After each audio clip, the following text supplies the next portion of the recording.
Now, a lot has been kicking off in the sports world this week. The Premier League is back. Manchester City beat Burnley in the first match last night. Harry Kane's off to Germany. And, of course, the Lionesses will be playing in the quarter-finals in not just a short while. Now, joining us, we have former Premier League manager, all-round superhero in the sports world, Harry Redknapp, to give us the latest update. So I'm going to start with another Harry.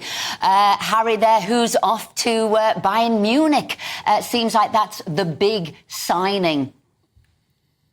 Yeah, I'm completely shocked. I really, at no stage did I ever see him going to Bayern Munich. I felt he'd either stay at Tottenham for another year and see his contract out.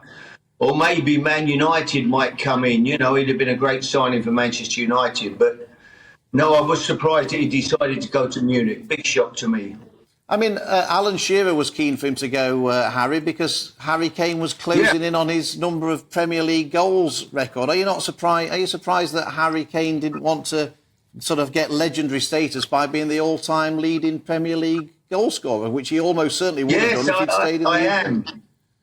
Yeah, I was shocked. I mean, I'm sure Alan Shearer had a party last night. He'd have been celebrating that Harry had gone. But listen, I'm not underestimating Bayern Munich. They're a fantastic football club and a team that will be challenging.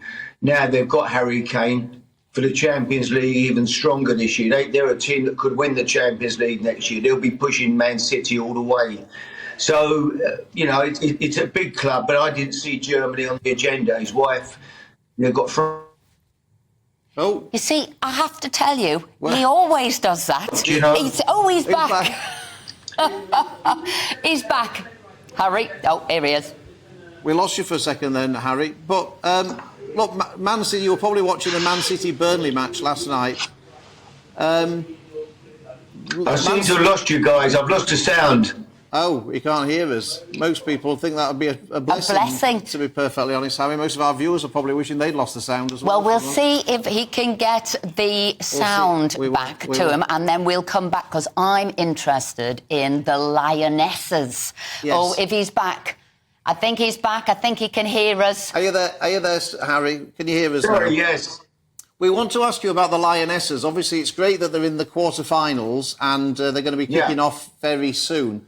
I wanted to ask you about Lauren James, who was sent off for stamping an opponent, got a two-match ban. Is a two-match ban sufficient? What did you make of that? Yeah, I think it is. You know, she put her foot on the girl. I don't know, it was a bit mischievous almost. You know, there's no malice in her. I watched her play. She's a fantastic player. But yeah, I think 2 matches is sufficient, really. And she's a fantastic talent. But do you think she unnecessarily lost her temper? Do you think were you trying to say it was more of an accident than a sort of an act of anger? No, it wasn't an accident. It was almost like mischievous. She gave her a little, you know, touch with the bottom of her boot, but it wasn't like she actually put real force in, meant to hurt the girl. You know, she made a mistake. It was wrong what she did. She deserved to get sent off. Now she deserves a suspension, but I do think 2 games is sufficient. What would you have said to her in the changing rooms? Because obviously we want to win this World Cup. That was mischievous, yes, but it could have put the the title in jeopardy. What would you have said to her?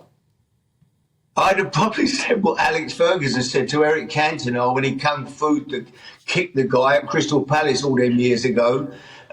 You can't be doing things like that, Eric. I'd have probably said the same to her, you know. You can't be doing things like that. Just getting back to the start of the Premier League, Harry, obviously Man City won 3-0 last night. They haven't got Gundogan anymore. They haven't got Mahrez anymore. Kevin De Bruyne went off injured, but it didn't seem to make much difference.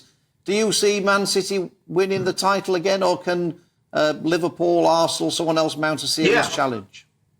I see serious challenges. I think Man City are the team to beat. They're fantastic. But I do see this year, I do think Arsenal again, Man United, Liverpool now made a couple of good signings. I think they're going to get severe competition this year. And I think I've got a feeling that somebody else may nick it this year. I don't know who out them teams, but I do think it's going to be a tough job to defend it again, defend the Champions League again. as well. I think that somebody else could win the Premier League this season. Just finally, what about this bidding war between Liverpool and Chelsea for Caicedo that plays for Leicester? Is it really worth £115 million? Is anyone? The boy at Brighton. No, I mean, you know, he's a defensive destroyer. Used to be out there. They were like 2 a penny. You know, they didn't make any money. People would break the play up and just give it to somebody else who could play a bit better than them. He does break up attacks. He is a good defensive midfield player, but he doesn't score. He doesn't make goals. I think it's a fortune for him, and it looks like he wants to go to Chelsea. It seems that the bright lights of London seem to be a bigger attraction to him than Liverpool. Harry, thank you very much as ever. Thanks for joining us. We'll keep in tabs throughout the season with your views on how it's going. Thanks ever so much.